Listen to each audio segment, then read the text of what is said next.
प्राचीन समय में विद्यार्थी गुरुकुल में रहकर ही पढ़ा करते थे। बच्चे को शिक्षा ग्रहण करने के लिए गुरुकुल में भेजा जाता था। बच्चे गुरुकुल में गुरु के सानिध्य में आश्रम की देखभाल किया करते थे और अध्ययन भी किया करते थे। वरदराज को भी सभी की तरह गुरुकुल भेज दिया गया।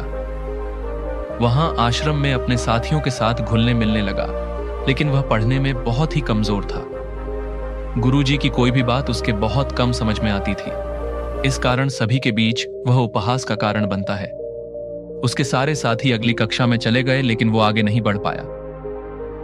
गुरुजी ने भी आखिर हार मानकर उसे बोला, बेटा वरदराज, मैंने सारे प्रयास करके देख लिए हैं।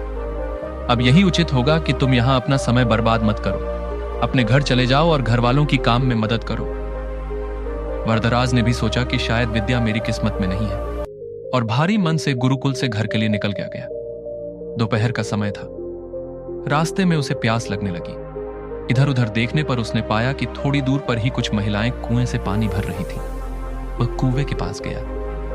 वहां पत्थरों पर रस्सी के आने जाने से निशान बने हुए थे। तो उसने महिलाओं से पूछा, ये निशान आपने कैसे बनाए? तो एक महिला ने जवाब दिया, बेटे, ये निशान हमने नहीं बनाए। ये तो पानी खींचते समय इस कोमल रस्सी के बार बार आने जाने से ठोस पत्थर पर भी ऐसे निशान बन गए हैं। वरदराज सोच में पड़ गया। उसने विचार किया कि जब एक कोमल से रस्सी के बार बार आने जाने से एक ठोस पत्थर पर गहरे निशान बन सकते हैं, तो निरंतर अभ्यास से मैं विद्या ग्रहण क्यों नहीं कर सकता। वरदराज ढेर सारे उत्साह के साथ वापस गुरुकुल आया और अथक कड़ी मेहनत की। गुरुजी ने भी खुश होकर भरपूर सहयोग किया। कुछ ही सालों बाद यही मंदबुद्धि बालक वरदराज आगे चलकर संस्कृत व्याकरण का महान विद्वान बना, जिसने लघु सिद्धांत कौमुदी, मध्य सिद्धांत कौमुदी, सार सिद्धांत कौमुदी, गीरवाण पद मंजरी की रचना की। मॉरल ऑफ द स्टोरी, दोस्तों, अभ्यास की शक्ति का तो कहना ही क्या है। यह आपके हर सपने को पूरा करेगी। अभ्यास बहुत जरूरी है, चाहे वो खेल में हो या पढ़ाई में या किसी और चीज में। बिना अभ्यास के आप सफल नहीं हो सकते हो।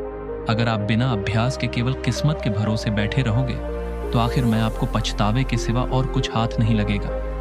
इसलिए अभ्यास के साथ धैर्य, परिश्रम और लगन रखकर आप अपनी मंजिल को पाने के लिए जुट जाए।